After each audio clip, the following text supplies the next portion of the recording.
Şorpo, aş, anangın göş, anangın tohum, anangın ошону жейин десем жок. Даамдуу тамактардын атын эле билгени болбосо, алардын даамын татып көрбөгөнүнө көп убакыт болгон Дария 4 жашта. Ал өзүнүн 13 жаштагы эжеси жана ооруул апасы менен Чалдабар айылынын чет жакасында эскилиги жеткен имаратта баш калкалап отурушат. Апасы Зүлфия айымдын ишенген тирөөчү болгон эки кызы ар жума күнү мечиттин астында тилемчилик кылып, жан багыштын жолун издеп келет. Анда сөз башынан болсун.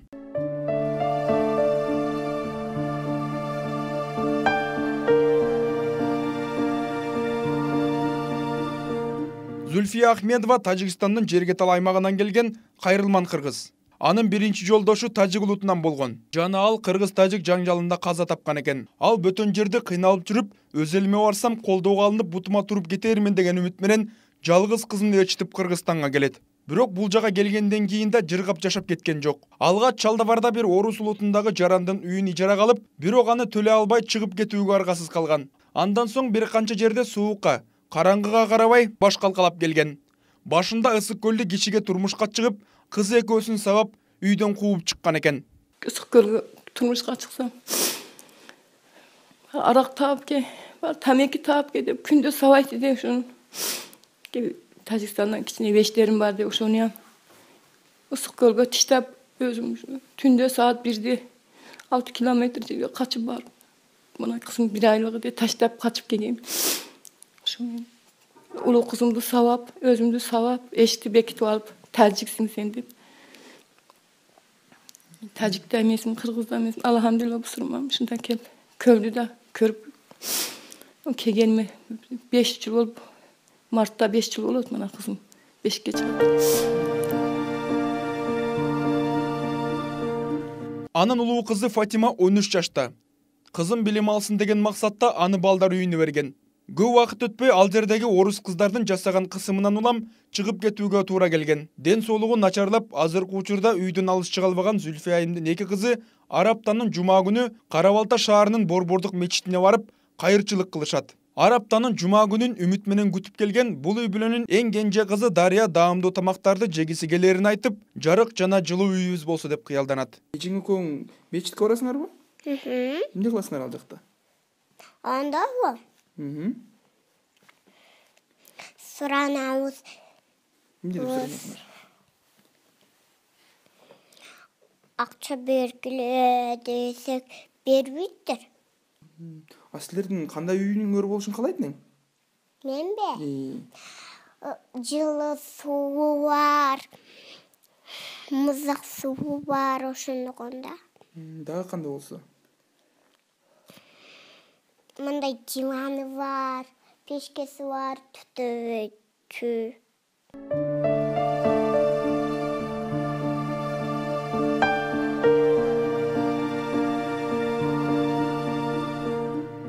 Эки кызы менен көчөдө калган Кайрылман апаны Түрк улутундагы Дима аттуу киши өзүнүн сарайлары орун алган жердеги чакан эски үйүн баш калкалап турганга берген. Ал жардамга муктаж үй бүлө тууралуу жума күнү мечиттин имамы жарыя кылганда мен жардам берем деп кабыл алган. Зүлфия айымга аманат катары жалгыз эшегин калтырып, суугарып жем берип турасыңар деп дайындаган.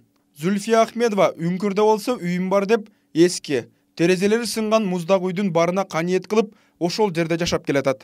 Биздин бул үй бүлөгө туш келип калганыбыз да өзүнчө кызык. Бишкектеги Кытай элчилигинде жардыр болгондо радионун кабарчылары виза берилбей жаткандан улам Кытайга окууга кете албай жаткан Батырбек Сабиров аттуу студент менен маектешкен. Ал жигит жума күнү мечитке барып, кайырчылык кылып турган эки кызды көрүп калат. Редакциябыздын номерун телефонуна сактап калганын эстеген жигит бизге кабар берет.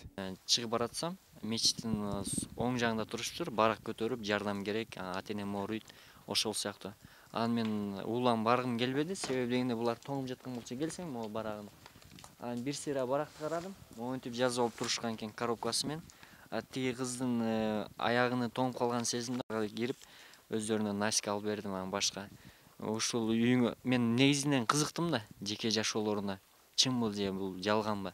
До конца барып мен чоо жайын көрөйүн деп, продукта бир сыйра өзүбүздүн керектүү нерселерибизди алып алып өзүмө. Анан кийин ушул жол аркылуу келдик. Анан келип ушул үйгө мен келип ата энеси менен уже мен көрдүм. Уже мен чын эле жашоолорун көрүп, ушул жерге сиздер менен байланышып туруп ушул. Зүлфия айым мамлекет үй бүлөсүнө кам көрбөгөнүн айтып кейиди. Тагыраак айтканда ден соолугу начарлап, Кара Балта шаарынын ооруканасына барганда ал жердеги дарыгерлер сен тажиксиң, биздин күйөөлөрүбүздү тартып алганы келдиң, паспортуң менен келсең ошондо карайбыз деген сөздөрдү айтып, орой мамиле жасашкан. Бирок анын туулгандыгы жөнүндө күбөлүгүнөн башка эч кандай жарамдуу документи жок экен. Паспорт алуу үчүн 2 жыл мурда кайрылып, 3000 сом бергени менен документ иштери азыркыга чейин бүтө элек. Мунун чоо жайын билүү үчүн Чалдыбар айылынын каттоо кызматынын өкүлү Орунбай мырзага байланышып көрдүк. Анын айтымында Зүлфия Ахмедова кыргыз жарандыгын алыш үчүн нике тууралуу күбөлүгү керек. Бирок ал үй бүлө курганда күбөлүк бербестен туулгандыгы жөнүндө документке эле мөөр басып коюшкан. Ал эми Зүлфия Ахмедованын берген 3000 сому керектүү документтерди Тажикстандан алдыруу үчүн бир адам жөнөтүп, ага жол кирей иретинде берилгенин айтты. Ана муну алып келиш үчүн адам жибердик. Барып жерге талга барса жерге тал бербей койду. Бизден неметилген жок, арымга баргыла деп. Барып кайра кайтып келген. Ошо бойдон ЗАГС кагазы паспорт столго барса ЗАГСың табып кел дейт. ЗАГС жок. ЗАГСка барса запрос колуңа жазып берейин жибер дейт. Ал болсо мен алып бара албайм дейт. Ал жерге тал 1000 километр, анан дальше 200-300 километр барыш керек. Ошентип жүрүп өткөндө мен начальницага Элмира Советовну алып кирдим. Алып кирип айттым. Чалдыбарда bir түртүн үйүн карап, коюн карап, малын багып 2-3 жетим менен жүрөт. Анын не только жерге талга барыш, кийгели кийими жок. Ушуну бүтүп бербейсиз, Кудайдын акыда соолчул кишиге делсем алып кел деген. Макул, убакыттын өтүшү менен ал деле кыргыз жарандыгын алат деңизчи. Бирок ал кагаз жашоо турмушту оңдоп, тамак аш, турак жай менен камсыз кыла албастыгы айдан ачык. 4 жана 13 жаштагы кызы менен ээнсиреген жайда жашап келаткан Зүлфия айымдын эртеңки жашоосу кооптуу. Кудай жүзүн ары кылсын. Бирок эртең кыштын кыраан чилдесинде Дима байкеси ал жерден да айдап чыкса, Оорукчан апа кайда барат? Бул да өзүнчө чоң маселе. Татаал тагдырды башынан өткөрүп жаткан кайрылман кыргыз Марал радиосу аркылуу журт башындагы атка минерлерге кайрылды. Урматтуу президенттер, министрлер, депутаттар, сиздерден суранышым менен кичине көңүл буруп койсоңуздар, жардам берсеңиздер. Кыш келе жатат, кыздарым менен суук үйдө кыйналып жатканмын. Өзүм оруймун. Кыздарым кичинекей, иштеке колдордон келе албайт. Үй чоң экен, жылыта албайм ошол.